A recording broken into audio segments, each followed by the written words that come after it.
Vou apresentar para vocês o meu trabalho de curso. Eu fiz uma monografia baseada no meu estágio na KIV, que eu vou falar um pouco mais para frente sobre a empresa. E o ponto focal que eu peguei aqui para trabalhar na monografia foi a interdisciplinaridade dentro do mercado de trabalho. Eu preparei um índice aqui só para passar por cima sobre as temáticas que eu vou falar aqui na apresentação. Um pouco, como eu falei, sobre a KIV, para vocês entenderem como é que ela funciona dentro do mercado. A minha trajetória desde a escola até chegar ao estágio, então um pouco da minha vida. O intercâmbio, que foi necessário falar também, que foi uma parte importante da minha vida que eu achei legal destacar. O meu ingresso na KIV quando eu voltei ao Brasil, um pouco mais da minha parte pessoal ali dentro da KIV, minha opinião e feedback. E sobre a minha área contábil fiscal, que é onde eu atuo dentro da empresa. A KIV é uma empresa, uma plataforma digital completa de automação de rotinas fiscais para auxiliar as rotinas administrativas, financeiras e fiscais dentro das empresas aqui no Brasil. E eu vou explicar aqui, eu peguei um fluxograma fiscal para vocês entenderem na prática onde a KIV entra aqui no mercado. Então, tem duas empresas, a empresa X e a empresa Y. Ambas as empresas podem pegar produtos, serviços umas das outras. E sempre que uma empresa está adquirindo um produto ou serviço, vai ser atribuída uma nota fiscal, um documento fiscal a esse material comprado ou serviço. E essa nota fiscal geralmente vem acompanhada de tributações, então são impostos que podem ser ISS, INSS, tem vários impostos que podem ser estaduais, municipais, federais. E a Receita Federal faz auditorias que ela acha necessário, pode ser todo mês, todo ano. Ela, em tempo real, quando uma nota fiscal é emitida, já passa por dentro da Receita Federal.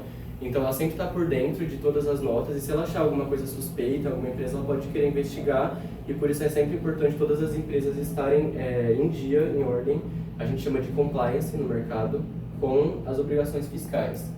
E a KIV entra então nessa parte de gestão de notas fiscais. Ela surgiu no início mais como um banco de dados para gerenciamento e organização de notas fiscais, mas hoje ela já abriu o leque e eu vou falar no próximo slide o quanto ela se expandiu atualmente no mercado. É uma empresa relativamente nova, eu vou falar um pouco da linha do tempo dela. Ela surgiu em 2013 com o nome Arquivei. Ela foi fundada para atender a demanda de uma empresa do CEO, do pai do CEO, perdão. Ele trabalhava na área de engenharia mesmo, não é relacionado com a parte de documentos fiscais, só que ele tinha muito problema na parte de notas fiscais de serviço de transportadora, porque sempre que chegava algum produto, alguma matéria-prima, eles precisavam anexar as notas fiscais do serviço de transporte. E muitas notas não chegavam, eram perdidas no caminho, e o filho dele percebeu esse problema. Ele pensou numa solução para isso, uma solução para atender a dor da empresa do pai dele. Então ele criou o Arquivei justamente para facilitar tentar criar uma automação dessa rotina fiscal para estar em ordem com a Receita Federal e poder ajudar as outras empresas, porque ele viu que muitas empresas tinham esse mesmo problema. 2 anos depois dessa criação, a Arquivei estava atendendo só empresas ali de São Carlos, a sede da empresa é em São Carlos, estava atendendo empresas pequenas, dentro do nível mesmo, quando o McDonald's e a Batavo, que são empresas de porte grande, notaram a Arquivei e sentiram a necessidade de adquirir o serviço também, acharam que seria muito bom.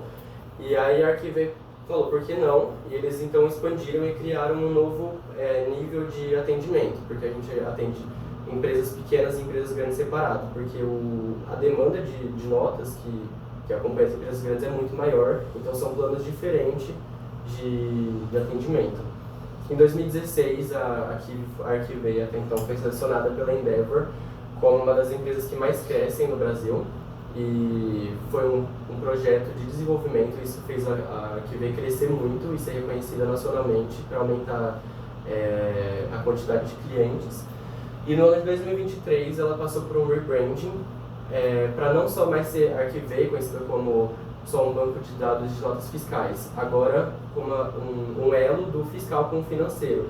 O programa novo que eles lançaram, o principal, foi o Boleto com Notas, que é associando o financeiro automaticamente às notas fiscais. Então as empresas recebem um boleto atrelado à nota já, e elas podem pagar o boleto dentro da plataforma da Kive agora. Então, por conta desse elo, a empresa resolveu mudar totalmente a logotipo, o nome, e para tentar agora visar o mercado internacional.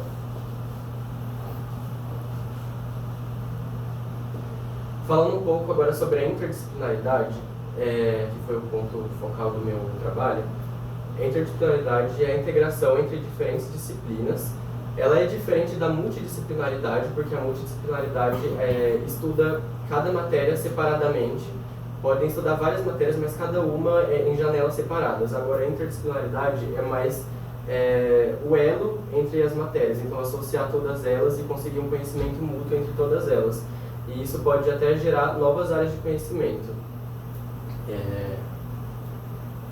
Eu já volto a falar da interdisciplinaridade da minha vida. Eu vou falar um pouco agora da minha história, desde a escola até o estágio.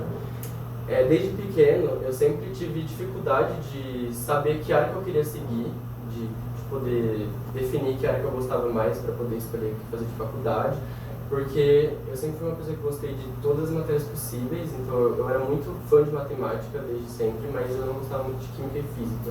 Então eu sabia que de exata seria só a matemática pura. Enquanto isso, as matérias de humanas e de artes eu já gostava muito também. Eu toco piano desde os meus 5 anos, então tenho o lado artístico também bem forte. Eu ficava na dúvida se eu queria fazer música, se eu queria fazer humanas, se eu queria fazer matemática. E aí na época eu tinha 17 anos, quando eu formei no ensino médio eu não queria sair da cidade, então eu pesquisei alguma coisa aqui dentro do campus da USP de Ribeirão, porque minha meta era fazer uma universidade pública para realizar meu objetivo de fazer um intercâmbio também, que era meu sonho principal. E aí eu encontrei então a matemática aplicada a negócios. Foi um curso bem curioso, porque envolve a matemática que eu gostava, não tinha mais aquela parte de exatas física e química, então já ajudava bastante.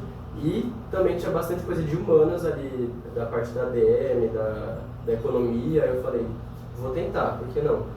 E aí foi com isso que eu resolvi escolher matemática aplicada a negócios e me desafiar a entrar no curso. Não foi fácil ali no começo, eu sou ingressante de 2021, foi o segundo ano da pandemia, e eu tenho muita dificuldade de aprendizado em casa, assim, eu prefiro o aprendizado em grupo, olho a olho, e poder conversar com as outras pessoas pessoalmente é muito mais a minha praia. Então, no começo teve a pandemia. O primeiro semestre é aquela coisa, as escolas estão animadas de ter entrado na USP, as pessoas acabam se dedicando muito, então foi até bem tranquilo o primeiro semestre. Mas aí chegou no segundo semestre, eu peguei 2 EPs, eu desleixei, não estava estudando, não estava me sentindo bem lá em casa. E eu peguei DP em Cálculo 2 e Álgebra Linear. Foi um momento bem difícil, eu pensei até em trancar o curso, pensei que aquilo não era pra mim. E logo quando começou 2022, voltaram as aulas presenciais, saiu um edital de intercâmbio, que era exatamente o que eu queria, o que eu sonhava, só que falava que um dos requisitos era não ter dependências no histórico. E isso já me quebrava, não me impedia de tentar. E aí eu já estava assim, super para baixo, pensei que eu não ia conseguir mais realizar intercâmbio, eu não ia conseguir fazer nada, eu cheguei a cogitar muito sair do curso, mas aí eu pensei, não, eu vou conseguir agora que voltou presencial, vou pegar firme. E aí com isso, voltou presencial, eu me senti muito melhor, eu consegui conversar com as outras pessoas. Na mão, o legal é isso de poder ver que cada pessoa tem uma meta diferente, então não é, por ser um curso que mistura várias disciplinas, cada pessoa quer se direcionar numa área diferente, isso eu achei muito legal. E aí poder ter referências dos professores e dos alunos pessoalmente me ajudou muito a me encontrar dentro do curso. Então eu peguei firme, consegui passar em todas as matérias, fiz Cálculo 2 e Álgebra Linear de novo em 2022 e passei. Consegui arrumar meu primeiro emprego na época, que eu queria juntar dinheiro pensando já na possibilidade do intercâmbio. Meu emprego foi num hotel, eu trabalhava de noite como recepcionista e auditor, então eu acabei tendo já o primeiro contato com a área fiscal. E a parte de recepcionista eu atendia ao público, foi a parte que eu peguei que eu não gostei, eu vi que não me interessou muito. Teve até ameaça de processo, aquela coisa de atendimento ao público. E agora a parte de obrigação fiscal e comercial, eu gostei bastante, eu vi que é um ramo que eu eu me daria bem. E eu só não consegui conciliar com o curso, porque o curso é integral e eu trabalhava 12 por 36, eu trabalhava das 18 às 6 da manhã, e às vezes tinha aulas às 8 da manhã, eu tinha que vir virado, então era complicado para conciliar. Eu durei só 5 meses lá, porque eu não dava conta de eu conseguir estudar e trabalhar ao mesmo tempo. Mas eu consegui juntar um dinheirinho para o intercâmbio, e nesse mesmo semestre que eu passei em Cálculo 2 e Algerim, eu fiz FBC com o professor Picon. Foi, acho que, a matéria que eu mais tive dificuldade no curso até hoje. E chegou na segunda prova, eu tirei a menor nota da minha vida numa prova. Eu fiquei decepcionadíssimo, porque eu estava indo bem, Cálculo 2 e Algerim, mas aí chegou a FBC com essa nota. E aí, a hora que ele chegou com a nota na sala, eu falei, já era, acabou pra mim, eu não vou conseguir. Acho que justamente por eu ter ficado com medo, que nas únicas recuperações que eu peguei anteriormente, eu peguei DP, que foi Cálculo 2 e Algerim. Falei, veio agora essa nota, automaticamente peguei DP. E aí eu já não estava mais confiante que eu ia passar, e estava quase desistindo de novo. Só que aí, isso aqui ficou muito marcado para mim, foi o professor falando na aula que ele pegou as provas. Vocês podem ter tirado 0 ou 4,9, todo mundo vai fazer a recuperação independente disso. Vocês vão ter a SUL, vão ter a REC. Basta tirar 5 na recuperação, vocês vão ser aprovados. E isso me motivou muito, porque eu já tinha quase desistido com a minha nota, foi quase 0 na prova. Mas eu estudei muito, a recuperação foi em fevereiro, e eu passei dezembro, Natal, Ano Novo, estava lá estudando sem parar. Acho que foi a matéria, não, tenho certeza, foi a matéria que eu mais estudei para conseguir passar. E aí, a hora que saiu o 5, eu nem acreditei, foi assim, recompensador, fiquei muito satisfeito com o meu desempenho. 5 cravado. Cravado. Mas assim, eu fiquei satisfeito porque eu sinto que eu dei meu máximo e foi merecido. E aí, por conta disso, eu não esqueço, eu achei necessário mesmo colocar. Não é uma citação de um filósofo, é a citação do professor Picon. A álgebra linear foi comigo quando você não passou? Quando eu não passei, foi com o América. E eu fiz com a Kátia depois no ano seguinte. E com isso, eu consegui ser aprovado, limpei o meu histórico, entre aspas, né? Fica lá as dependências, mas logo no semestre seguinte fala que eu passei, então não tem dependência a fazer. Então, com isso, eu poderia me inscrever no intercâmbio novamente. E aí, quando saiu o edital, eu vi que eu cumpria com todos os requisitos, eu pensei, não, agora vai.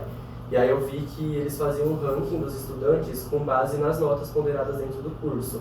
E aí, por conta das DPs, eu fiquei com um pouco de medo, fiquei com o pé atrás, mas eu fui confiante e me inscrevi para fazer o intercâmbio de um semestre na Universidade de Lisboa, lá em Portugal. E aí então deu tudo certo, saiu a aprovação, eu consegui uma bolsa de estudo pela Filô. E eu fui então em janeiro de 2024 para ficar estudando até julho disciplinas, sendo metade relacionadas ao curso, a outra metade eu poderia ou escolher relacionar ao curso também ou poder abrir o leque um pouco. E as duas primeiras eu tentei pegar Laboratório de Matemática e Estatística e Decisão da Empresa e Sociedade, que são matérias que eu veria facilmente aqui na mão, eu achei bem parecido com algumas coisas. Probabilidade 2, a segunda matéria, eu acho que é bem relacionada. Agora as outras matérias eu tentei me desafiar um pouco e explorar mais o meu lado criativo e humanidades, que eu não peguei tanto aqui na mão nas optativas. Eu pensei, vou pegar lá fora matérias que não são oferecidas aqui para poder sair um pouco do usual. E aí eu peguei então História dos Jogos de Tabuleiro, Pensamento Crítico e